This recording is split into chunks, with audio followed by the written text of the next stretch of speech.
Good morning students. Chapter 19 राष्ट्रीय गीत। इससे पहले आपने राष्ट्रीय गान प्रेयर में बोला होगा। बोलते हैं आप राष्ट्रीय गान, डेली प्रेयर में बोलते हैं। और उससे पहले क्लास 6 में आपने वैदिक गान के बारे में भी पढ़ा है, ठीक है। अब इसमें आप राष्ट्रीय गीत के बारे में पढ़ेंगे।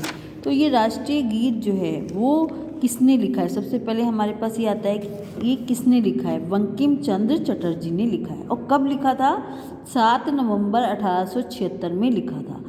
अच्छा, ये वंदे मातरम गीत कहाँ से लिया गया है? ये बंकिम चंद्र चटर्जी के एक उपन्यास के आनंद मठ से लिया गया है। इस वंदे मातरम राष्ट्रीय गीत में किसकी वंदना की गई है? भारत माता की वंदना की गई है।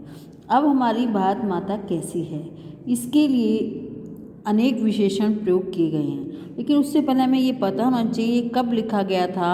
जब हमारा देश स्वतंत्र था, यानी पाकिस्तान, बांग्लादेश इसमें शामिल थे, और जब भारत देश की आबादी 33 करोड़ थी, ठीक है, तब ये राष्ट्रीय गीत लिखा गया था। तो भारत माँ किस प्रकार है इसमें बताया गया है। हे माँ, हे भारत माँ, कौन तुम्हें अबला कह सकता है? तुम्हारी 33 करोड़ संतानें हैं। 33 करोड़ उस टाइम आबादी थी, तो ये कहा गया है कि तुम्हारी 33 करोड़ संतानें हैं। राष्ट्र के लिए गीत कौन सा है? वंदे मातरम। अब देखिए, वंदे मातरम, मैं भारत माता की वंदना करता हूँ।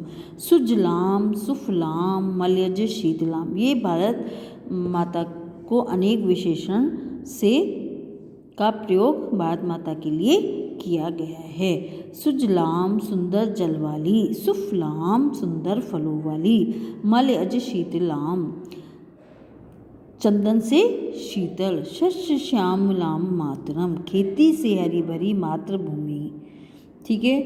वंदे मातरम, मातृभूमि की मैं वंदना करता हूँ। शुभ ज्योत्सना पुलकित यामिनी, स्वच्छ चांदनी से प्रसन्न रात वाली, फूल कुसुमित द्रमदल शोभनी, खिले हुए फूलों वाले वृक्षों से शोभा देने वाली, सुहासिनी, सुंदर हंसी वाली, सुमधुर भाषिनी, मधुर बोलने वाली, सुखदाम, सुख देने वाली, वरदाम, वर देने वाली, मातरम, वंदे मातरम की माता की मैं वंदना करता हूँ। तो ये सारे विशेषण प्रयोग किए गए हैं।